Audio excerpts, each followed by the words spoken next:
अनामियम के सभी दर्शकों को सादर प्रणाम।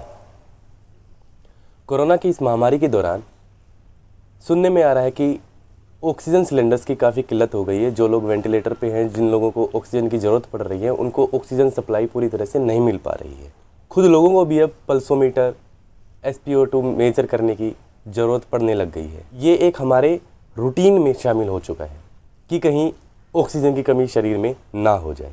मीन्स मेंटलिटी इस तरह की बन गई है कि हमारे शरीर में ऑक्सीजन की कमी हो सकती है अगर हम बीमार हो गए तो बाई चांस यदि हमारी बॉडी में ऑक्सीजन की कमी हो जाती है तो क्या होगा? क्या हमें ऑक्सीजन सिलेंडर मिल पाएगा उस समय? इसका जवाब है कि ऑक्सीजन सिलेंडर हमारे पास ही है। शास्त्रों में कहा गया है यत पिंडे तत् ब्रह्मांडे, means body is a miniature of universe. संसार में जो भी अवयव मौजूद हैं पूरे ब्रह्मांड में, वो सारे के सारे अवयव हमारी बॉडी में भी मौजूद हैं। यानी कि पूरे ब्रह्मांड का एक छोटा सा नमूना हमारा शरीर है। ब्रह्मांड में हमें ऑक्सीजन मिल सकती है तो फिर हमारे अंदर हमें ऑक्सीजन क्यों नहीं मिल सकती है? इसकी मेन वजह यह है कि हम किसी के भी प्रति आस्थावान नहीं है, खास करके नेचर के प्रति। हम प्रकृति के स्वरूप को जानना ही नहीं चाहते हैं, तो स्वयं के स्वरूप को हम कैसे जानेंगे? आज मैं आपको एक ऐसा प्राणायाम बताने जा रहा हूं जो आपके स्वयं का चलता फिरता ऑक्सीजन सिलेंडर बनेगा। आपको किसी सिलेंडर की जरूरत नहीं पड़ेगी। इस प्राणायाम को अलग अलग नामों से जाना जाता है। कहीं दीर्घ श्वास प्राणायाम कहा जाता है, कहीं डायफ्रामेटिक ब्रीदिंग कहा जाता है, कहीं कुछ और कहा जाता है। जब बच्चा सो रहा होता है, सांस लेते हुए उसका पेट इस तरह से फूल जाता है और सांस छोड़ते हुए उसका पेट इस तरह से नीचे चला जाता है। समय के साथ साथ जब हम बड़े होते चले जाते हैं तो हम अपने इस पैटर्न में चेंज ले आते हैं। हम पेट से सांस लेना बंद कर देते हैं और अपने कंधों और सीने की मसल्स को सांस लेने के लिए यूज करने लग जाते हैं। इसकी वजह से हमारे फेफड़ों में सिर्फ 1/3 ऑक्सीजन जा पाती है। यानी कि ऑलमोस्ट 67% हमारा जो फेफड़ा है वो ऑक्सीजन को ले ही नहीं पाता है। सबसे पहले तो हमें आदत डाल लेनी चाहिए कि हमें पेट से सांस लेनी है। सांस लेते हुए पेट फूलेगा, सांस छोड़ते हुए पेट अंदर चला जाएगा। दूसरा, डायफ्रामेटिक ब्रीदिंग। हमारे डाइजेस्टिव सिस्टम और रेस्पिरेटरी सिस्टम को एक झिल्ली जोड़ती है जिसका नाम होता है डायफ्राम। सांस जब हम शरीर में भरते हैं तो वो झिल्ली सिकुड़ जाती है और फेफड़ों में ऑक्सीजन भरने का काम करती है, और जैसे ही सांस छोड़ते हैं तो डायफ्राम एक्सपेंड हो जाता है और सांस को फेफड़ों से बाहर निकालने में मदद करता है। यानी कि कुल मिलाकर बात यह है कि फेफड़ों में सांस भरने का मेन काम जो करता है वो हमारा डायफ्राम होता है। अब ये डायफ्रामेटिक ब्रीदिंग किस तरह से करनी है?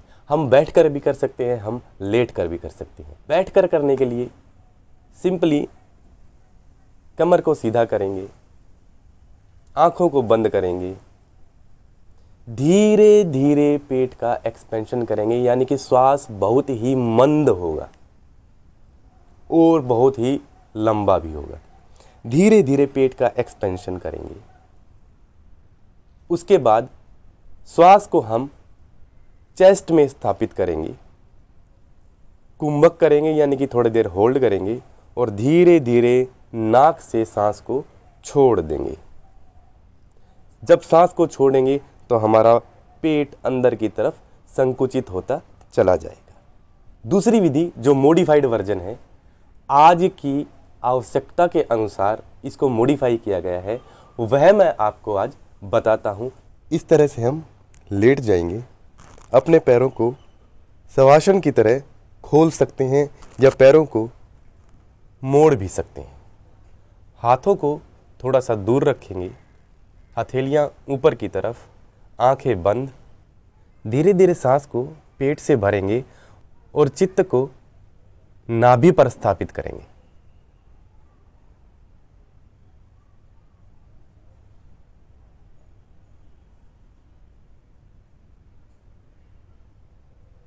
जब पूरी तरह से हमारा पेट ऊपर की तरफ फूल जाएगा तब हमें अपने इस प्राण को चेस्ट में स्थापित करना है, ऊपर की तरफ हमें लेके जाना है।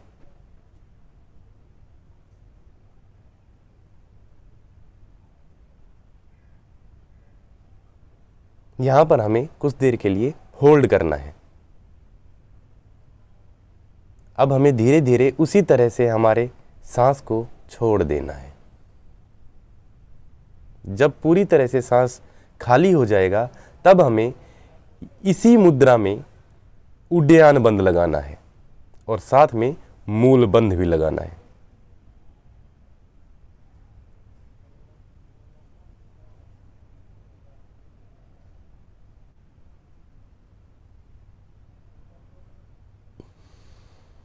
इस तरह से इस ब्रीदिंग की हमारी एक आवृत्ति होगी। पैर सीधा करके भी हम यह प्राणायाम कर सकते हैं। ध्यान रखिए कि यह ब्रीदिंग समताल रिदमेटिक होनी चाहिए। जितना समय हम लेने में लगा रहे हैं उतना ही समय हमें छोड़ने में भी लगाना चाहिए। एक रिदम में हमें चलना है।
इस तरह से हमें इस डायफ्रामेटिक ब्रीदिंग की प्रैक्टिस करनी है, चाहे बैठकर, चाहे शवासन में लेटकर और चाहे पैरों को खड़ा करके। यानी कि आपका ऑक्सीजन सिलेंडर आपके पास है, बस आपको एक पैटर्न बदलने की ज़रूरत है। इस ब्रीदिंग की सबसे खास बात यह है कि आपके फेफड़ों में 100% ऑक्सीजन भरता है, आपको स्ट्रेस से मुक्ति देता है, ब्लड सर्कुलेशन बिल्कुल ठीक करता है।